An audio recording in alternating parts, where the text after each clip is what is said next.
Desde o início de junho, Belo Horizonte conta com um centro integrado de atendimento à mulher vítima de violência doméstica e familiar. Iniciativas como esta podem dar efetividade à Lei Maria da Penha e reduzir significativamente a violência contra as mulheres? Esse é o tema do nosso programa de hoje. O Via Justiça é uma parceria da TV Assembleia com a Associação dos Magistrados Mineiros.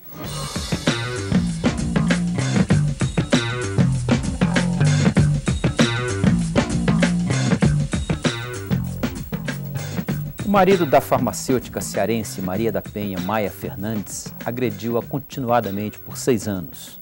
Tentou assassiná-la 2 vezes e a deixou paraplégica, mas só foi punido pela justiça 19 anos mais tarde. Mesmo assim, permaneceu apenas 2 anos preso em regime fechado.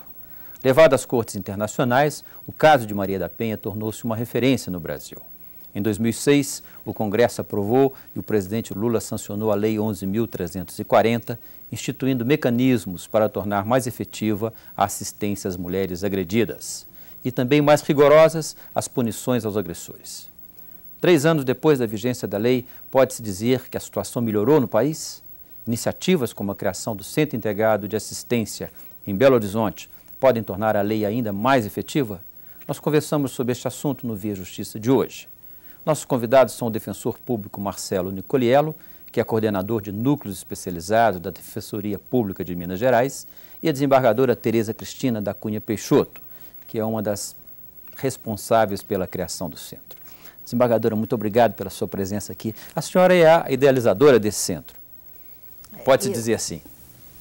Vamos dizer que eu sou idealizadora em termos, porque a ideia surgiu, evidentemente, de um modelo anterior, que era o CIA, né, o Centro Integrado Adolescente, e houve todo um estudo dentro do tribunal para que a gente pudesse viabilizar esse sim, esse Centro Integrado de Atendimento à Mulher Vítima de Violência Doméstica. E a senhora já está no Tribunal de Justiça há quantos anos? Há 9 anos. 9 anos? 9 anos. Como representante do 5º Constitucional? 5º Constitucional, exatamente. E em Minas foi a primeira mulher a chegar a esse cargo? Em Minas, com certeza, eu fui a primeira mulher vinda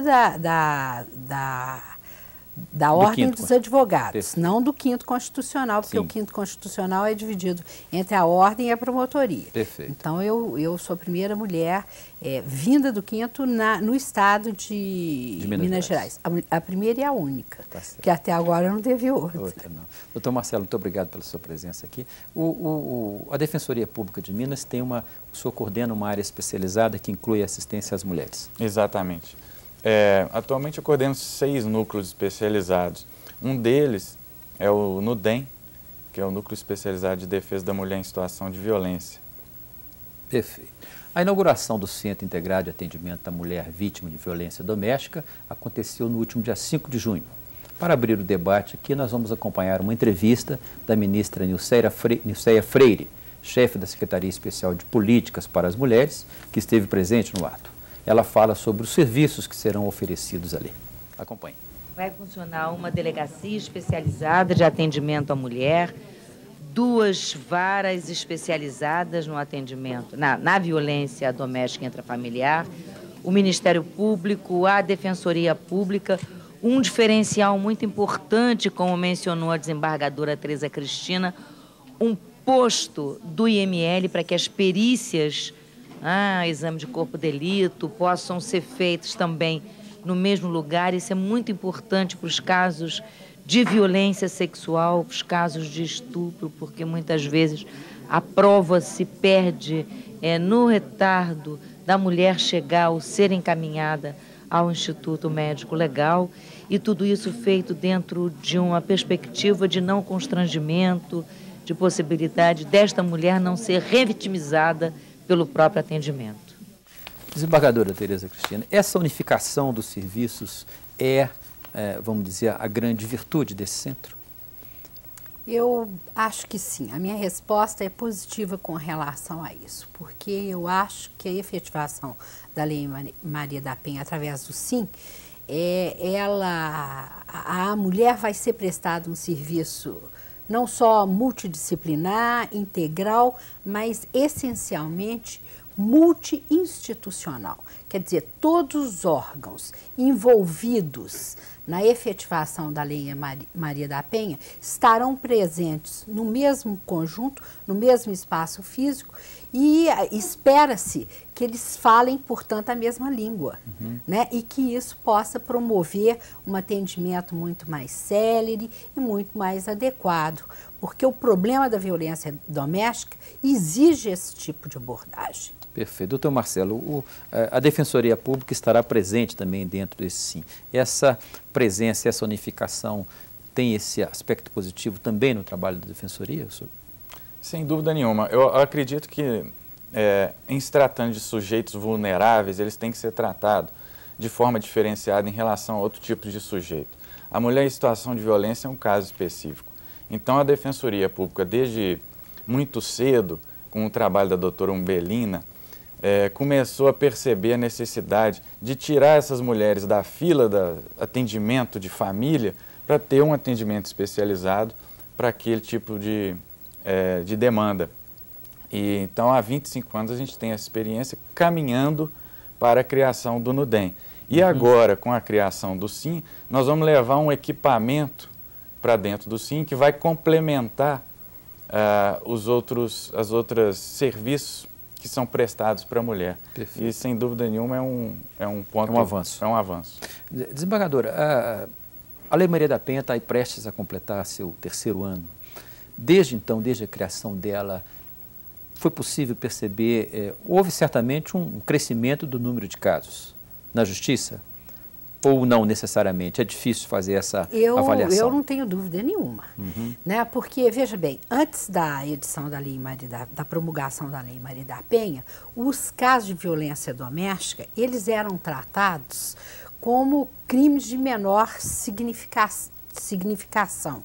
Então, eles eram relegados, por exemplo, eram tratados como se fosse briga de vizinhos, acidentes de carro. Eles eram tratados pela Lei 9.099. Caíam na vala comum. Na vala comum e muito mais que de pouco potencial, realmente. Eles eram considerados crime de pouco potencial.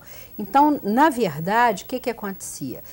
A punição do agressor, às vezes, era transformada em cestas básicas, às vezes em serviços à comunidade, o que, na realidade, não era adequado, não era aquilo que a mulher esperava. Com a edição da lei, evidentemente, que o enfoque jurídico da questão mudou inteiramente. Houve uma mudança no Código Penal, houve uma mudança no Código de Processo Penal. Hoje o agressor pode ser, ele pode ser preso em flagrante, ele pode ter a prisão preventiva decretada. Foram inúmeras as mudanças. Parece que uma das características dos atos de violência contra a mulher, essa violência domiciliar, principalmente doméstica, né, é que ela é continuada, não é isso? Então, retirar o agressor do convívio é um dado fundamental na visão da senhora? Não resta dúvida, não resta dúvida. Né? Eu diria que, na maioria das vezes, o modelo é repetitivo, né? Ele induz a repetição. Essa é a grande maioria dos casos, evidentemente. Então, o afastamento do agressor do lar é essencial para a manutenção não só da mulher vitimizada, mas do próprio núcleo familiar. Porque, veja bem, esse modelo, ele não tende só a se repetir naquele próprio núcleo familiar, mas, posteriormente, a própria prole repete isso.